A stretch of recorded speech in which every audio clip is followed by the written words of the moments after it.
உடுமலை வரலாற்று ஆய்வு நடுவத்தின் சார்பில் அமராவதி ஆற்றங்கரையில் ருத்ராபாளையங்கிற ஊருக்கு பக்கத்தில் இன்றைக்கி நான் மூர்த்தீஸ்வரி, அருள் செல்வன், சிவகுமார், ருத்ராபாளையத்தை சேர்ந்த ராஜாராமன், கணபதி சுப்பிரமணியம் எல்லாரும் ஒரு கல்வெட்டு பார்க்குறதுக்காக வந்தோம்.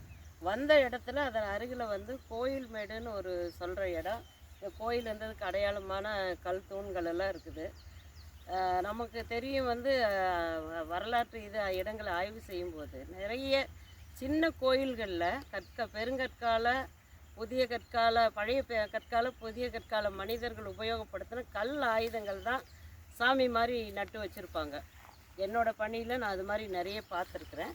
இங்கே இருக்கிற இந்த கல்லும் ஆனால் ரொம்ப ஆற்றங்கரையில் இருக்கிறதுனால அது தேய்ந்து போய் தெரியுது. நமக்கு சரியான அந்த பிளேடு கட் பண்ணியிருக்கிற இடங்களெல்லாம் ரொம்ப தேய்ந்து போய் இருக்குது. ஆனாலும் இதை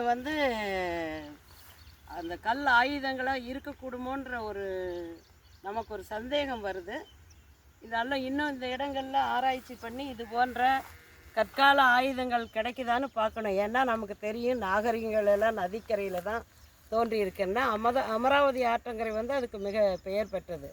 நமக்கு வன்னியர் வலசு அருகில் நமக்கு பாறையில் அந்த ஒரு இலையினோட ஃபாசில் கிடச்சிருக்கு. பாறையில் அந்த பதிவு இலை கல்லான இதெல்லாம் கிடச்சிருக்குது. அந்த மாதிரி அமராவதி ஆற்றங்கரை மிக மிக வளமையானது, பழமையானது.